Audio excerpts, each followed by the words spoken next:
नमस्कार मित्रों, गुरुकुल की इस व्याख्यानमाला में आप सब लोगों का स्वागत है।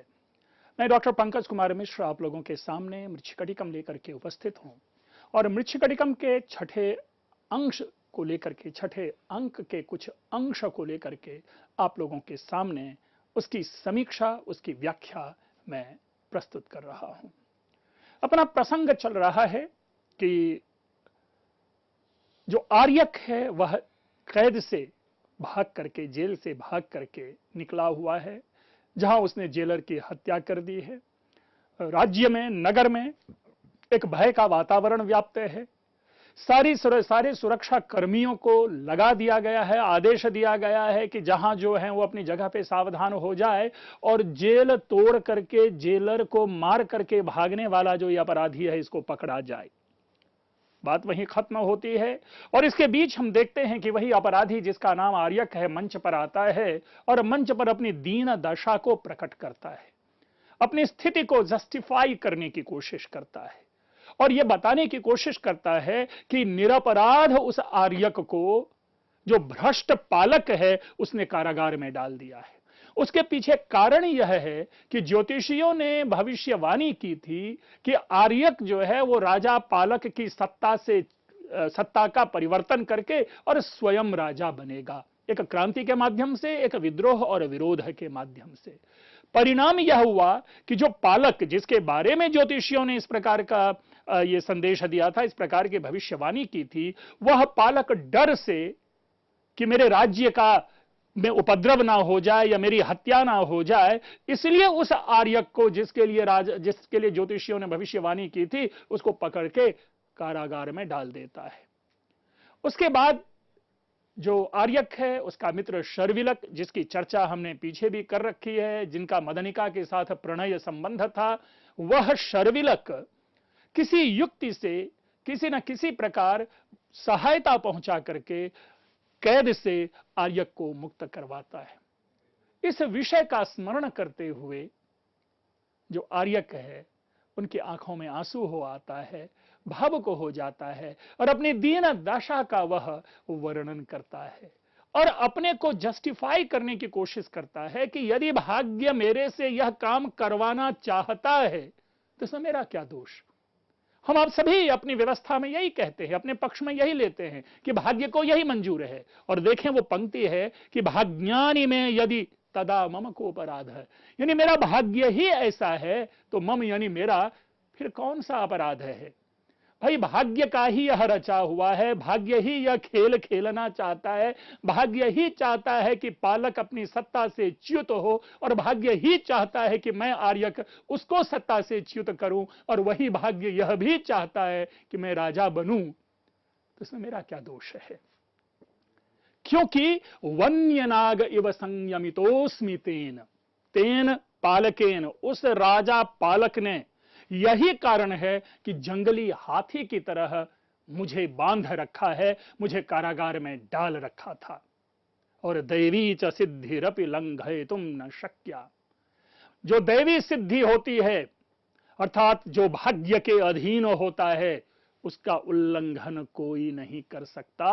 और हम आप सभी जानते हैं कि भाग्य जो है वो बलवान होता है, भाग्य के विपरीत एक कण मात्र भी हिल नहीं सकता। एक से एक भाग्य की महिमा में आप लोगों ने पद्य सुन रखा होगा। तो यहां पर स्पष्ट संदेश है कि दैवी च सिद्धि अर्थात दैवी सिद्धि को कोई नहीं लांघ सकता। गम्यो नृपः, अब ये राजा जो है ये जाने वाला है, अब इस राजा को कोई नहीं बचा सकता। बलवता सह को विरोध, गम्यो नृपो बलवता सह को विरोध, भाई बलवान के साथ कौन सा विरोध। और ये जो पंक्ति है कि गम्यो नृपो बलवता सह को विरोध, मैंने पहले भी इस पंक्ति के विषय पर टिप्पणी करते हुए कहा था कि इस प्रकार की अभिव्यक्तियां साहित्य में भरी पड़ी हैं।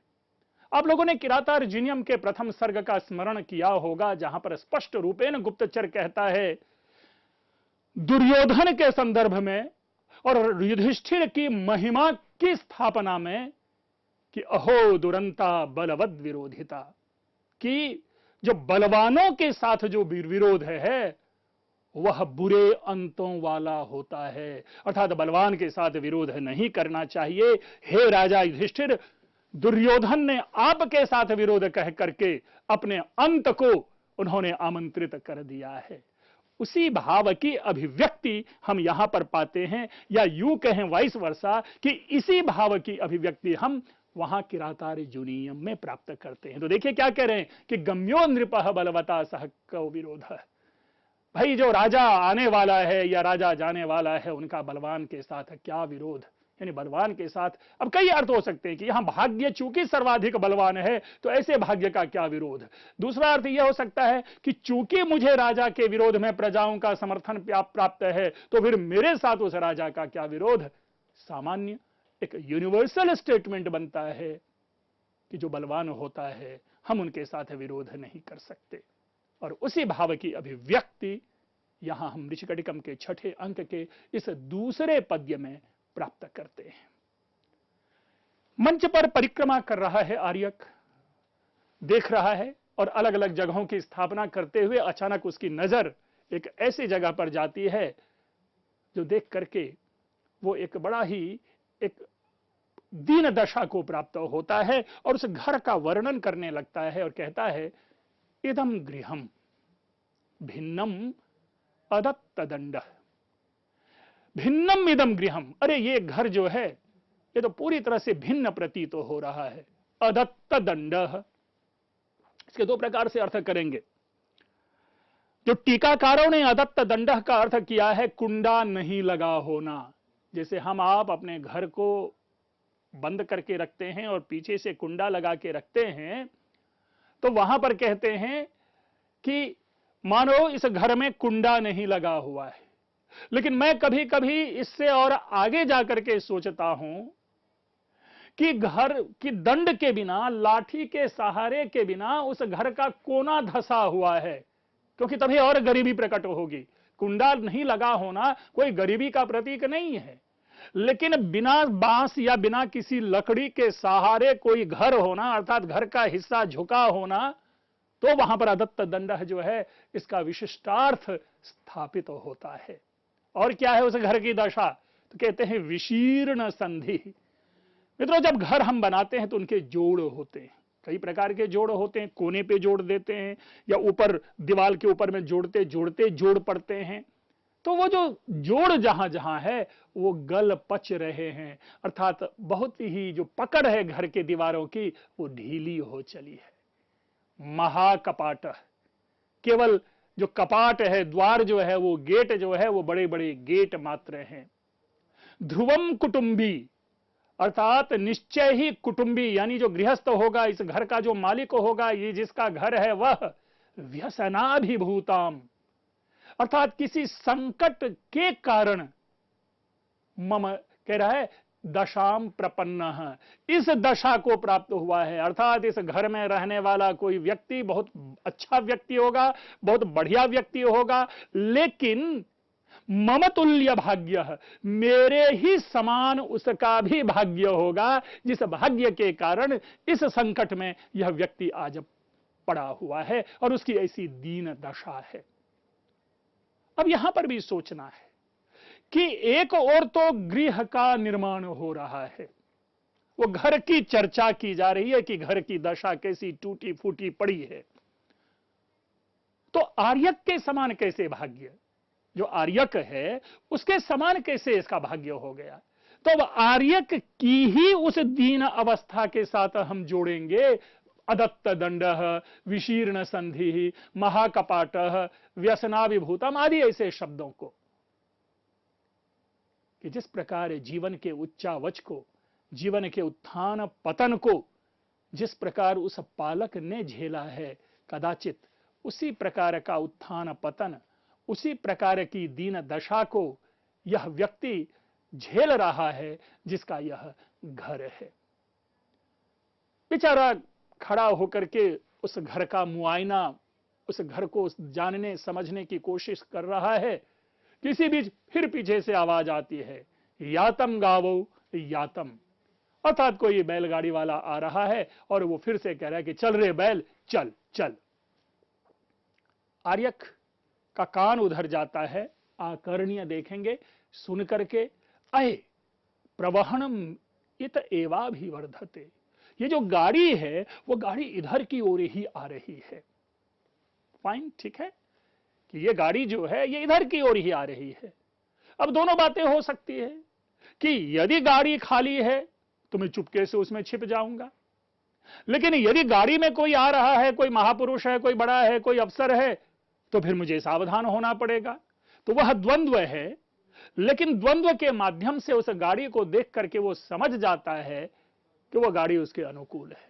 कैसे, क्यों? तो कहता है भवेद गोष्ठी यानम, देखते ही कह रहा है कि ये जो गाड़ी है, ये गाड़ी किसी सभा सोसाइटी के लिए, किसी उत्सव के लिए, किसी पर्व के लिए, किसी त्योहार के लिए ये गाड़ी शायद निकली हो। या भवेद गोष्ठी यानम ना, आगे बढ़ते हैं, ठीक है, क्योंकि यह किसी सभा सोसाइटी उत्सव पर्व त्योहार के लिए नहीं है। ये गाड़ी किसी पर्सनल काम के लिए भेजी गई गाड़ी है। क्यों? क्योंकि इस गाड़ी में विषमशील न अधिगतम, विषमशील कहा जाता है एक तरह से उस समय की जो गणिकाएं थी, जो वेश्याएं थी, उनके लिए विषमशील कहा गया। अर्थात इस गाड़ी में कोई उस प्रकार की वेश्या या गणिका नहीं बैठी हुई है, क्योंकि यदि बैठी रहती तो हम समझते कि यह किसी फंक्शन के लिए जा रही है। वधु संज्ञानम वा, और ना ही वधु आदि इस पे बैठी हुई है जिससे हम ये कहें कि यह वधु से युक्त गाड़ी है। तदभिगमनोपस्थिति मिदम, और उनके भी जाने की ये जो है, ये जो उपस्थिति है, ये हमें प्रतीत नहीं हो रही। बहिर्नेतव्यम व प्रवर्जन योग्यम विधिवशात, कह रहा बहिर्नेतव्यम प्रवर्जन योग्यम, जो श्रेष्ठ लोगों को ले जाने वाली गाड़ी होती है, बाहर ले जाने के लिए गाड़ी पे बिठा करके वीआईपी लोगों की गाड़ी होनी चाहिए, वो भी नहीं दिखाई दे रही है। तो विधिवशात ऐसा लग रहा है कि ये भाग्य का सब है, फल है, ये भाग्य की कृपा है। विधिवशात, भाग्यवश, विविक्तत्वात्, चूंकि ये गाड़ी खाली है, इस गाड़ी में कोई नहीं बैठा हुआ है। शून्यम, अर्थात इस गाड़ी में एक भी व्यक्ति नहीं है, और अकेले में, विविक्त में, एकांत जन में, जहां पर कोई और आदमी, भीड़ नहीं है, उस जगह यह गाड़ी मम खलु भवेद एव देव विहितम, कह रहे मेरे लिए ही यह गाड़ी हो, मानो यही भाग्य का विधान हो।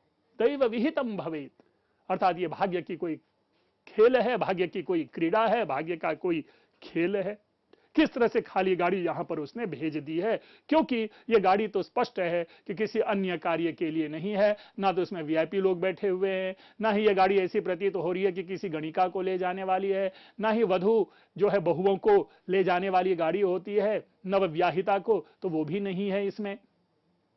अरे भाग्य ने बड़ा सुंदर खेल दिखाया है कि मानो इस एकांत निर्जन में मेरे लिए ही भाग्य ने यह गाड़ी भेज दी है। ततः प्रवहणेन सह प्रविश्य, अब क्या हुआ, चूंकि पीछे से आवाज मात्र आई थी नेपथ्य, ध्यान रखिएगा, और वो आवाज यह थी कि यातम गावो यातम, भाई अरे बैल चलो, अरे बैल चलो, और उसी समय उस पर दूर दृष्टि गई थी आर्यक की। अब वो गाड़ी मंच पे आ रही है। वर्धमानक चेट, ध्यान रखें, इससे पहले जो था वो स्थावरक चेट था, शकार की गाड़ी थी, और जिस शकार की गाड़ी में भ्रमवश वसंत सेना बैठ करके चली गई है। और ये जो गाड़ी है, ये वर्धमानक चेट की गाड़ी है, यानी चारुदत्त के द्वारा भेजी गई वो गाड़ी है जिस गाड़ी में बैठ करके वसंत सेना को चारुदत्त के पास जाना था, लेकिन वसंत सेना तो पहले ही निकल गई दूसरी गाड़ी में बैठ करके, तो इसलिए यह गाड़ी खाली है। आश्चर्यम, भाई आश्चर्य है, आनीतम मया यानास्तरणम, कि चलो भाई जो गाड़ी में जो हम छोड़ आए थे आस्तरण, बिछावन को, बेड को, गद्दा को लोगों के बैठने के लिए, चलो वो मैं लेकर के आ गया। और बाहर से ही रदनिका को आवाज देता है वो चेट कि रदनिके निवेदय आर्याय वसंत सेनाय, भाई आर्या वसंत सेना के लिए कह दो कि अवस्थितम सज्जम प्रवहन मधिरुह्य पुष्प करंडकम जीर्णोद्यानम गच्छतु आर्या, कि आर्या वसंत सेना जो अभी तक वेट कर रही थी इस गाड़ी का, उसको कह दो कि अवस्थितम सज्जम प्रवहनम, ये जो प्रबंध है, ये जो गाड़ी है, ये सज्जा मैंने उसको ठीक ठाक सजा दिया है, इस गाड़ी में मैंने गद्दे लगा रखे हैं, अब प्रवहनम अधूरी है, यानी उस गाड़ी में बैठ करके, उस गाड़ी में सवार हो करके पुष्प करंडकम जीर्णोद्यानम गच्छतु आर्या, जो पुष्प करंडक नामक जो जीर्णोद्यान है उस जीर्णोद्यान को जाएं। ध्यान रखें, ना तो रदनिका है और ना ही वसंत सेना है। क्यों? क्योंकि वसंत सेना बैठ करके पहले ही चली गई है, और चूंकि वसंत सेना चली गई तो इसलिए मानो यह भी नहीं है। आर्यक ने इस घोषणा को, इस बात को सुनी। गणिका प्रवहनमिदम, अरे ये गाड़ी तो गणिका के लिए आई है। बहिर्यानम च, और ये जो क्या है कि ये यान जो है बाहर में है। भवतु अधिरोहामि, चलो मैं ही इसमें चढ़ जाता हूं, मैं चढ़ लेता हूं। इति स्वैरम उपसर्पति, अपनी इच्छा से उस गाड़ी तक जाता है। अब ये जो आर्यक है, आप लोग सभी जानते हैं कि इसके एक पैर में जंजीर है। तो व्यक्ति जब भी जंजीर लगे हुए पैरों से अपने कदम को आगे बढ़ाएगा तो हम आप बखूबी जानते हैं कि उनके पैरों की आहट सुनाई पड़ेगी, जंजीर के झनझन की, खनखन की आवाज सुनाई पड़ेगी, खनखनाहट की आवाज, क्योंकि लोहे की जंजीर होती है और जंजीर आपस में टकराते हैं, आवाज करते हैं। अब ये जो मूर्ख चेट है उसको लगता है कि ये वसंत सेना के पायल की आवाज है, नूपुर का की ये ध्वनि है। कथम नूपुर शब्द, अरे ये तो नूपुर की आवाज सुनाई पड़ रही है, ये नूपुर की सुंदर ध्वनि सुनाई पड़ी है। तदागता खलवारिया, अर्थात आर्या आ गई, यानी वसंत सेना इस गाड़ी में बैठ गई। आर्ये इमौ नासिका रज्जु कटुकौ बलिवर्दौ तत्पृष्ठतः एव आरतु आरोहतु आर्या। अहो बेचारा चेट यह भी कहता है, संदेश देता है कि आर्ये कि आप आगे से ना बैठें, आप पीछे से बैठें, क्योंकि ये जो बैल है ना, ये नासिका रज्जु कटुकौ, बैलों के नाक में जब रस्सी पहना दी जाती है तो उसके इरिटेशन से ये जो बैल जो है वो थोड़ा सा गर्द व्यवहार करता है, उछलने लगता है, गाड़ी को हिलाने लगता है। तो बेहतर ये हो कि आप पीछे से पृष्ठतः एव आरोहतु आर्या, आप पीछे से ही चढ़ ले, बैठ जाए। आर्य कहा तथा करोति, अब ये जो आर्यक है उसी प्रकार बैठ जाता है। मित्रों, दो तीन बात को समझना जरूरी है। जो दो स्थिति यहां पर विचारणीय है। एक स्थिति यह विचारणीय है कि चेट मुड़ करके ये क्यों नहीं देखता कि वसंत सेना ही आई है या कोई और है। भाई गाड़ी है, चढ़ने वाले को तो देखना चाहिए, लेकिन चेट ने पीछे मुड़ करके नहीं देखा कि चढ़ने वाली स्त्री वसंत सेना है या कोई और है। सपोज एक मिनट के लिए हम अभी भूल जाते हैं कि आर्यक है वहां पर, नूपुर के शब्द तो किसी और स्त्रियों के पैरों के पायल से भी सुनाई पड़ सकते हैं ना, तो कोई और स्त्री आकर के बैठ गई हो तो चेट को तो ये एक कंफर्म करना चाहिए ना कि बैठने वाली स्त्री कौन है। वो पीछे मुड़ करके नहीं देखता। प्रश्न उत्पन्न होता है, क्यों भाई, क्यों नहीं देखता? मैं समझता हूं इसका एक ही उत्तर है कि प्राचीन काल में पर स्त्री के प्रति नजर उठा करके नहीं देखा जाता था। हम आप सभी हितोपदेश और पंचतंत्र के उस पद्य को भली भांति जानते हैं कि मातृवत परदारेषु परद्रव्येषु लोष्ठवत आत्मवत सर्वभूतेषु यह पश्यति स पंडितः। तो यहां पर भी जो मातृवत परदारेषु है, दूसरे दारे की ओर ना देखना, ये करना आदि, मान लीजिए इसके अधीन शायद चेटो हो। और चेट यह भी जानता है कि चूंकि ये वसंत सेना चारुदत्त की प्रेमिका है तो इसकी ओर आंखें उठा करके क्या देखना। और अभी 2 सेकंड पहले ही, 5 मिनट पहले ही तो कन्वर्सेशन हो ही रखा है कि आर्या आ रही है और मैं आ रहा हूं सज्जा बदल करके। दूसरा पक्ष यह भी है कि चूंकि वसंत सेना है, यद्यपि गणिकाओं के यहां सबका गमनागमन होता है, लेकिन चूंकि ये वसंत सेना कोई सामान्य गणिका नहीं है, इसलिए आम आदमी के पहुंच से दूर होने के कारण भी चेट आदि जो अल्प सत्व चरित्र होते हैं उनके लिए ना देखा जाना। तो लेकिन यह विचारणीय विषय है, ठीक है, हम नाटककार को इसका हम बेनिफिट दे दें। नाटककार ने बड़ी ही चतुराई से एक दृश्य उत्पन्न किया है, लेकिन संदेह तो उत्पन्न होगा ही कि चेट ने भाई क्यों नहीं देखा, बल्कि इससे पहले हमने देखा है कि चेट को वसंत सेना से बात करते हुए।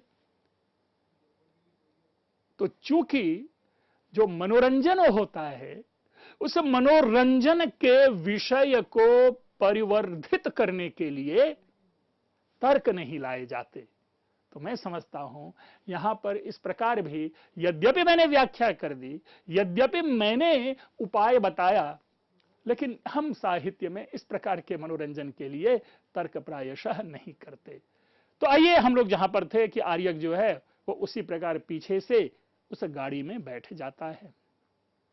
चेट कहता है, पादोत्फाल चालितानाम नूपुराणाम विश्रांत शब्द। अब चूंकि बैठ गया या बैठ गई, गाड़ी चल पड़ी। अब चूंकि गाड़ी चल रही है इसलिए अब नूपुर के शब्द नहीं सुनाई पड़ रहे।